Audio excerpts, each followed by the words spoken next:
Friends, मैंने आपसे कहा था कि आपको जो लीगल इश्यूज़ हैं, लीगल ओपिनियन के लिए मैं आपको एक एक्सपर्ट लॉयर से मिलवाऊंगा। तो लीजिए, आज मैं आ गया हूं बैरिस्टर उस्मान साहब के ऑफ़िस में और आपको मैं उनकी जो लीगल एक्सपर्टीज़ हैं उसके हवाले से एक छोटा सा इंटरव्यू आपको दिखाएंगे और जो आपके मुख्तलिफ जो क्वेश्चंस होते हैं मुझे उम्मीद है कि आपको उसमें से अपना आंसर मिल जाएगा।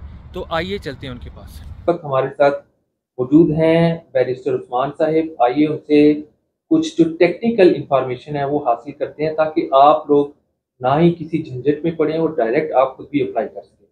अच्छा, अस्सलाम वालेकुम उस्मान साहब, कैसे हैं आप? अस्सलाम आबिद साहब, थैंक यू वेरी मच। आपका बहुत शुक्रिया, आप तशरीफ लेकर आए मेरे ऑफिस में।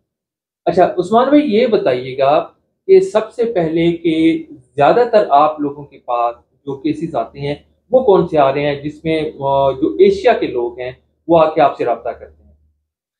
जी आबिद भाई, ज़्यादातर जो मेरे पास केसेस आते हैं वो आजकल असाइलम सीकर्स काफ़ी हैं। और असाइलम सीकर्स देखें किसी मुल्क से भी हों, वहाँ पे उनको स्पेशली हमारे ममालिक जो हैं उसमें पॉलिटिकल, आपको पता है, अनरेस्ट चलती रहती है, रिलीजियस परसिक्यूशन होती रहती है, एथनिसिटी की बेस पे लोगों के साथ इम्तियाजी सलूक होता है। उस वजह से काफ़ी लोग यहाँ पर आकर उसको यहाँ पे आके असाइलम क्लेम करते हैं। तो उन लोगों को काफ़ी हम उस चीज़ में डील करते हैं। उसके अलावा लोग अपील्स भी अपनी लेकर आते हैं मुख्तलिफ़ किस्म की। फिर कुछ ऐसे भी लोग हैं जो फॉर एग्ज़ाम्पल किसी और ममालिक में रहते हैं, उनके पास कैनेडियन परमानेंट रेजिडेंसी होती है, लेकिन चूँकि वो एक परमानेंट रेजिडेंसी के टाइम कंप्लीट नहीं कर पाते कनाडा में, उसको कहते हैं रेजिडेंसी ऑब्लिगेशन। रेजिडेंसी ऑब्लिगेशन जब वो नहीं कर पाते कनाडा में, तो उनका फिर परमानेंट रेजिडेंसी जो है वो उनसे ले ली जाती है। तो उस सूरत में भी उनके पास अपील के मौके होते हैं, वो अपील में हम उनकी मदद करते हैं। अच्छा, दूसरा ये बताइएगा कि बहुत से लोग कह रहे हैं जी कि मुख्तलिफ ममालिक की बात कर रहा हूँ मैं, मिडिल ईस्ट हो गया और उसके अलावा एशिया की बहुत कंट्री हैं, वहाँ से हमें मैसेज मिलते हैं जी कि हमें फलां बंदा कह रहा है जी कि डन बेस पे आपका वीज़ा लगवा देंगे और इतने अगर आप 12 लाख हैं तो आप 24 लाख हमें दे दें जी, हम आपका डन बेस वीज़ा करवा देंगे, वहाँ पर पहुँच के आप हमें पैसे दे दें। ये क्या चीज़ है लीगल? इसमें क्या आप कहेंगे कि क्या ये चीज़ ऐसी कोई लीगल है या नहीं है?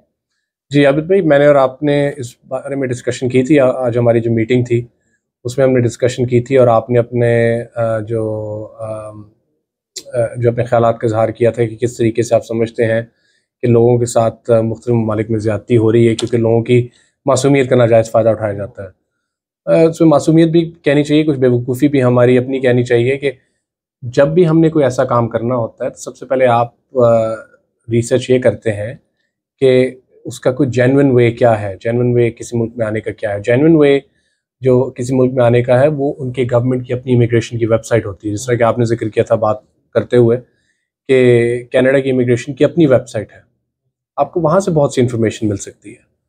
और इसी तरह आप जो भी किसी एजेंट या किसी कानूनी इमिग्रेशन के कानूनी माहिर से आप बात करते हैं तो ये आपका हक है कि आप उनसे पूछें कि क्या आपकी क्या क्वालिफ़िकेशन है, क्या आप रजिस्टर्ड हैं ये काम करने के लिए।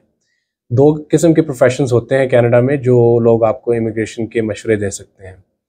एक तो वो है जो इमिग्रेशन कंसल्टेंट्स होते हैं, लॉयर्स नहीं होते, उनकी जो ट्रेनिंग होती है वो सिर्फ इमिग्रेशन के मामलात में होती है, वो सिर्फ आपको इमिग्रेशन में आपको दे सकते हैं।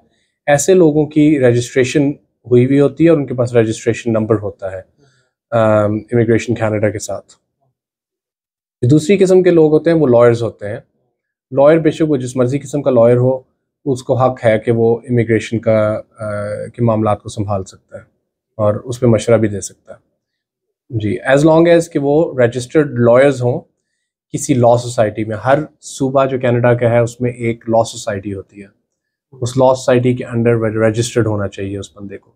इसके अलावा आपसे अगर कोई पैसे मांगता है इस काम के लिए तो आप बहुत बड़ा रिस्क ले रहे हैं अपनी ज़िंदगी के साथ और अपनी जो आपकी ज़िंदगी की जमा पूंजी है उसके साथ।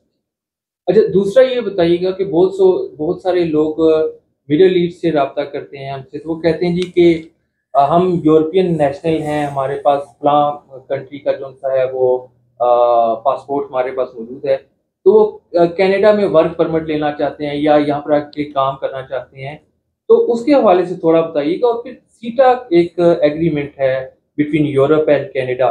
तो क्या यूरोपियन सिटीजन यहाँ पे सिटीजनशिप ले सकते हैं या यहाँ पे काम कर सकते हैं, उसके हवाले से थोड़ा बताइए। ये बहुत बड़ा टॉपिक है आबिद भाई, इसमें काफ़ी चीज़ें कवर करने वाली है, लेकिन आज की बात में मैं ब्रीफली यही कहना चाहता हूँ कि जब भी अगर आप कनाडा में आप वर्क वीज़े के लिए आना चाहेंगे तो आपको सबसे पहले यहाँ पे जॉब सिक्योर करना ज़रूरी है कोई वर्क परमिट लेने के लिए। लेकिन एक दूसरे किस्म का जो मैं और आप उसकी डिस्कशन कर रहे थे इससे पहले, वो होता है हॉलिडे वर्किंग वीज़ा। उसके लिए आपको किसी किस्म के एम्प्लॉयर की ज़रूरत नहीं है, लेकिन उसमें एक एज लिमिट है।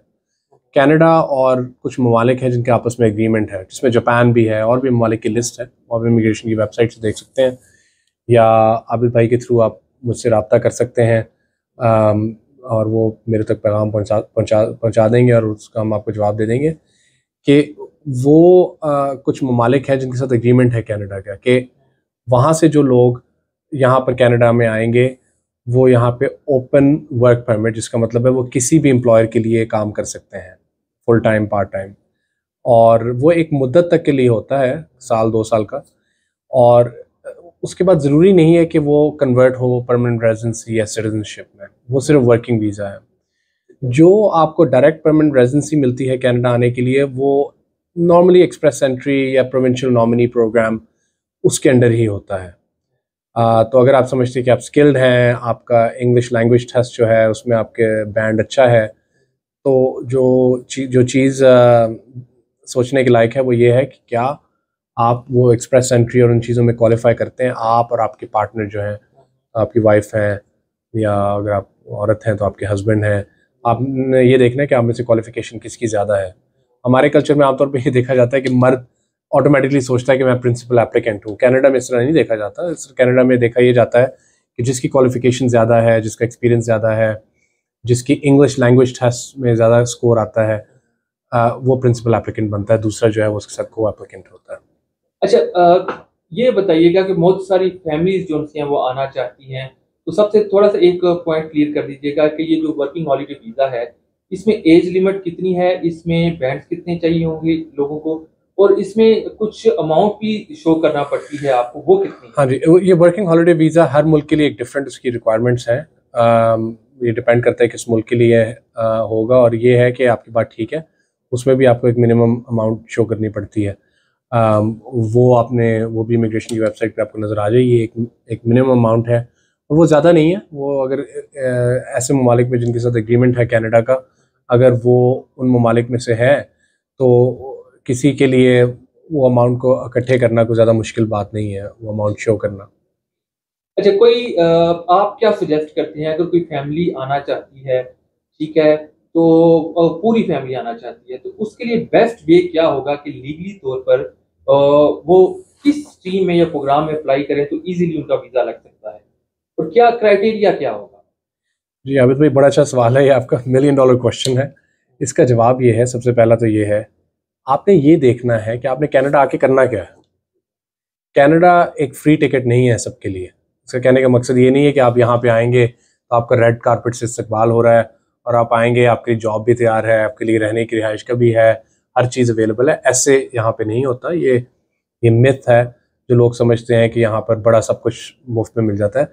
बहुत मेहनत करनी पड़ती है, बहुत स्ट्रगल से गुजरना पड़ता है, फैमिलीज़ को बहुत स्ट्रगल से गुजरना पड़ता है, दोनों पेरेंट्स को काम करना पड़ता है, बच्चे निगलेक्ट होते हैं, आपकी फैमिली लाइफ पे इम्पैक्ट होता है। तो बहुत से सारे ऐसे फैक्टर्स हैं जो आपको जहन में रखने हैं। हाँ, अगर आप फिर भी फैसला करते हैं कि कनाडा आप मूव होना चाहते हैं, तो ये याद रखें कि आपको अपने मुल्क में रहकर वो स्किल सीखने हैं जिसकी कनाडा को ज़रूरत है। कनाडा को इस टाइम ज़रूरत यंग एजुकेटेड ब्रेन्स की ज़रूरत है। उनको उन लोगों की ज़रूरत नहीं है कि जिनकी कोई क्वालिफिकेशन नहीं है। ऐसे नहीं कहना चाहिए कि उनको ज़रूरत नहीं है, ज़रूरत तो हर मुल्क को लोगों की होती है, लेकिन जो कैटेगरीज उन्होंने ओपन की होती है वो उनके लिए है जो प्रोफेशनल्स हैं। अब for example very recently Canada ने वीज़ा ओपन किया है, अपॉर्चुनिटीज़ इमिग्रेशन की ओपन की हैं ऐसे लोगों के लिए जो यूएस में स्किल्ड वर्कर के उस पर वर्क परमिट में है। तो वो वहाँ से जो कुछ टैलेंट है, टेक से रिलेटेड टैलेंट है या और टैलेंट्स है, उनको कनाडा वो चाह रहा है कि वो अपने मुल्क में लेकर आए। तो ऐसे लोगों के लिए वो अपॉर्चुनिटीज़ हैं। वो लिंक मैं शेयर कर दूंगा आबिद भाई के साथ उस इन्फॉर्मेशन का, वो आप, ताकि आप लोग सारे उससे मुस्तफीद हो सकें। सर इसमें ये भी बताइएगा, इंटरनेशनल मोबिलिटी प्रोग्राम का बहुत लोग जिक्र करते हैं, उसमें कौन कौन पार्ट करते हैं? उसमें है कि वो भी एग्रीमेंट्स हैं कनाडा के जिन जिन मुल्कों के साथ हुए हैं, वो भी इंफॉर्मेशन आपको अवेलेबल है। और वो मोबिलिटी प्रोग्राम भी बहुत बहुत अच्छा है, लेकिन ये भी डिपेंड करता है कि आप किस मुल्क से आपका ताल्लुक है, उसकी हर कंट्री की रिक्वायरमेंट अपनी है। बहुत शुक्रिया उस्मान भाई, इंशाल्लाह फर्दर भी हमें आपकी ज़रूरत पड़ती रहेगी। लोगों को लीगल इश्यूज़ के ऊपर आगाह करना है ताकि कम्युनिटी सर्विसेज हम प्रोवाइड कर सकें। तो इंशाल्लाह आपसे फिर भी रब्ता होगा और लोगों को आपका पैगाम हम पहुंचाते रहेंगे। बहुत शुक्रिया। बहुत शुक्रिया, थैंक यू वेरी मच।